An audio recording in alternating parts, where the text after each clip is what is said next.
नमस्कार, विंध्या टाइम्स में आपका स्वागत है। दिन भर की बड़ी अपडेट्स, तमाम वो न्यूज़ रिपोर्ट्स लेकर आपके बीच हाजिर हुए हैं। सबसे पहले नज़र डालते हैं कि आज क्या स्थिति है कोरोना वायरस की। विश्व भर में अगर आंकड़े की बात की जाए तो 29,73,264 पहुंच गया है आंकड़ा कोरोना संक्रमित लोगों का। तेजी से विश्व भर में ये आंकड़ा बढ़ा है। उसके साथ ही विश्व भर में मौतों की बात की जाए तो 2,06,565 मौतें अब तक हो चुकी हैं। भारत में 28,380 लोग संक्रमित हैं और 887 लोगों की मौत हो चुकी है। सरकार लगातार ये कवायद कर रही है कि आखिर किस तरह से फेज वाइज कैसे ये जो लॉकडाउन है इसे समाप्त किया जाए।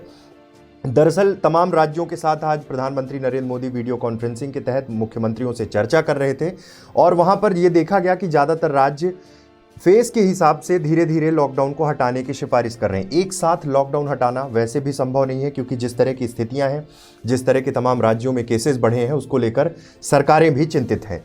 मध्य प्रदेश को लेकर भी मुख्यमंत्री शिवराज सिंह चौहान ने कहा है कि फेज के हिसाब से जो रेड जोन है वहाँ भी कोई भी चीज़ शुरू नहीं की जा सकती है। ग्रीन जोन में धीरे धीरे करके बिजनेस एक्टिविटीज़ और तमाम चीज़ों को शुरू करने का कार्यक्रम रखा जाएगा। और सीधे सीधे नॉर्थ ईस्ट के जो स्टेट्स हैं उसमें से कुछ राज्यों ने सीधे तौर पे कहा है कि लॉकडाउन आगे बढ़ाया जाए। कुछ राज्यों का कहना है कि केंद्र जो निर्णय लेगा उसमें वो खड़े रहेंगे।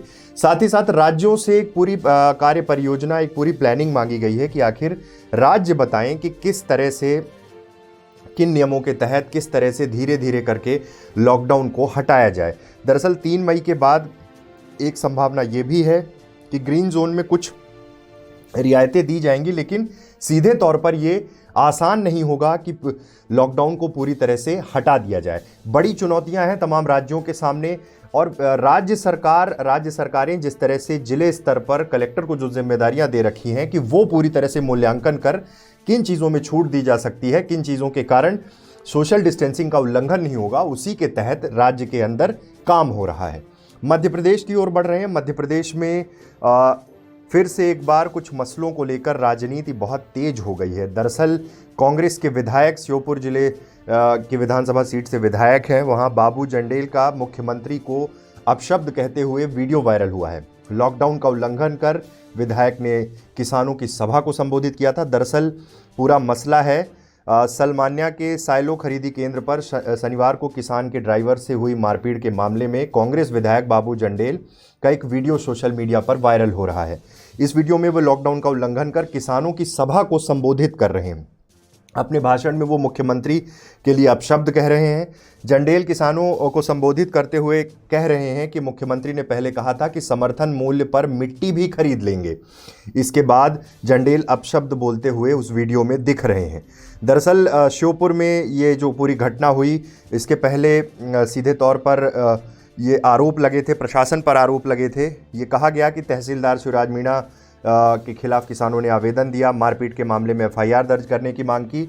शनिवार को गेहूं खरीदी केंद्र में अमानक बताकर ट्रैक्टर ट्राली ड्राइवर के साथ को लाठी से पीटा गया था। ये मसला जैसे ही सामने आया उसके बाद तमाम राजनीति भी इसमें शुरू हो गई। विधायक वहां पहुंचे, उन्होंने किसान का लगभग 400 से 500 की संख्या में किसानों को संबोधित भी किया। इस बीच जैसे ही श्योपुर के किसान से मारपीट का वीडियो वायरल हुआ, उनकी जो पिटाई का वीडियो वायरल हुआ, उसके बाद तुरंत कमलनाथ ने शिवराज सिंह चौहान को ट्वीट करते हुए कहा, 1 महीने की भाजपा सरकार में किसानों का दमन शुरू हुआ। उन्होंने उस बात का जिक्र किया कि जबलपुर में किस तरह से पुलिस द्वारा किसान को पीट पीट कर मार दिया गया था और उसके बाद अब श्योपुर की घटना आपके सामने है। वो वीडियो शेयर किया सीधे तौर पर और उन्होंने ट्वीट में लिखा, शिवराज जी, आपकी 1 माह की सरकार में ही प्रदेश में किसानों का दमन प्रारंभ हो गया। आपकी पूर्व की सरकार में अपना हक मांग रहे निर्दोष किसानों के सीने पर किस प्रकार गोलियां दागी गई, उनके कपड़े उतरवाकर उन्हें थानों में बंद किया गया, उनका किस प्रकार दमन किया, यह पूरे प्रदेश ने देखा है। इस तरह से कमलनाथ ने ये ट्वीट किया और साफ तौर पर ये इंडिकेशन था, ये संदेश देने की कोशिश की अगर किसानों के साथ कुछ भी गलत हुआ तो विपक्ष पूरी तत्परता के साथ काम करेगा। अब एक खबर की ओर आ रहे हैं, राजनीति से जुड़ी हुई ये खबर है। सिंधिया समर्थक इमरती देवी की पूर्व मंत्री को खुली चुनौती, मुझे हरा कर दिखाएं। दरअसल ये पूरा वाकया ऐसे हुआ कि जैसे ही कैबिनेट का गठन हुआ उसके बाद आरोप प्रत्यारोप का दौर शुरू हुआ। सिंधिया समर्थित दो पूर्व विधायकों को कैबिनेट में जगह दी गई, तुलसीराम सिलावट और गोविंद सिंह राजपूत। उसके बाद कांग्रेस के तमाम नेता तंज कस रहे थे। इसी बीच मंत्री लाखन सिंह ने भी ये दावा किया था कि सिंधिया को लेकर बड़ी बड़ी बातें थीं कि उनके लोगों को इस तरह से कैबिनेट में रखा जाएगा। 6 तो पूर्व कैबिनेट मंत्री थे और हाल आपके सामने है। पूर्व मंत्री लाखन सिंह यादव के बयान पर पलटवार करते हुए सिंधिया समर्थक पूर्व महिला एवं बाल विकास मंत्री इमरती देवी ने आड़े हाथों लिया। इमरती देवी ने लाखन सिंह को नसीहत देते हुए कहा कि जिनके घर शीशे के हैं वो दूसरों के घरों में पत्थर नहीं फेंकते। आप भी तो बीएसपी छोड़कर कांग्रेस में आए थे, आज महाराज सिंधिया को बुरा कहते हो। कभी आप सिंधिया जी के यहाँ दोनों टाइम हाजिरी लगाते थे। पूर्व मंत्री ने कहा कि आज लाखन सिंह का हाल खिसियानी बिल्ली खंबा नोचे वाला हो गया है, क्योंकि लाखन सिंह का मंत्री पद चला गया है और अगली बार ये घर बैठेंगे। इमरती देवी ने कहा, मैं चुनौती देती हूँ, लाखन सिंह मुझे चुनाव हरा कर दिखाएं। मेरी विधानसभा और उनकी विधानसभा पास पास है। इमरती देवी ने कहा कि महाराज के साथ गए हैं, हम 22 के 22 जीत कर आएंगे, ये वादा है। बड़ी चुनौती होगी जब उपचुनाव में जाएंगे, लेकिन उसके पहले ये कॉन्फिडेंस जो दिख रहा है, उन सब चीज़ों को लेकर ये बयानबाजी शुरू है। मध्य प्रदेश में हर दिन जिस तरह से मामले बढ़ रहे थे, तमाम सरकार की कवायद है कि किसी भी तरह से नियंत्रण किया जाए। संक्रमित राज्यों में 5वें स्थान पर है मध्य प्रदेश। यहाँ 2167 कोरोना पॉजिटिव मरीज हैं। इंदौर में एक्टिव वायरस के ज़्यादा घातक होने का शक है। तमाम कवायदें की जा रही हैं। इंदौर के सैंपल जांच के लिए इंस्टीट्यूट ऑफ वायरोलॉजी पुणे भेजे गए हैं। हर तरफ से ये पूरी कवायद है सरकार की कि किसी भी तरह से इंदौर को बचाया जाए, मध्य प्रदेश को बचाया जाए। तमाम वो जो रेड जोन में एरिया है उस पर सरकार नज़र बनाए हुए है। तमाम प्रशासनिक अधिकारी तैनात हैं।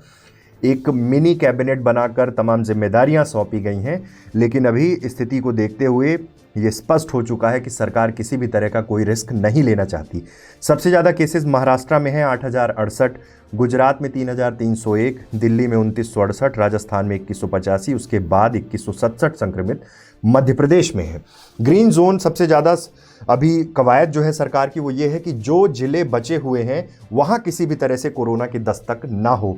ये पूरी कवायद सरकार की ओर से की जा रही है। विंध्य अभी तक ग्रीन जोन है।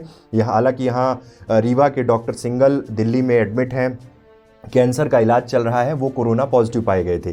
तमाम रिपोर्ट्स आनी बाकी है, लेकिन उम्मीद करते हैं कि वो तमाम रिपोर्ट्स नेगेटिव आएंगी, कोरोना पॉजिटिव नहीं होंगे और विंध्य के लिए आगे भी तमाम ग्रीन जोन जो है वो विंध्य बना रहेगा। आज पूर्व मंत्री राजेंद्र शुक्ल ने निरीक्षण किया संजय गांधी हॉस्पिटल में, जहां कोरोना की जांच की जा रही है, जहां शुरू की जा रही है। अभी 50 की संख्या में जांच हो सकती है, आगे आने वाले समय में बढ़ाने की भी सिफारिश है। लेकिन पूरी तरह से प्रशासनिक अमला, तमाम अधिकारी, डॉक्टर सब सतर्क हैं और पूरी कोशिश है कि जो ग्रीन जोन जो जिले हैं जहां पर अब तक कोई भी कोरोना का पॉजिटिव मरीज नहीं है, उन्हें किसी तरह बचाया जाए। तो ये आज के दिन भर की रिपोर्ट्स थी। इस तरह के हाल हैं। उम्मीद करते हैं कि जल्द ही प्रदेश को, देश को, विश्व को कोरोना से मुक्ति मिलेगी। बहुत बहुत धन्यवाद।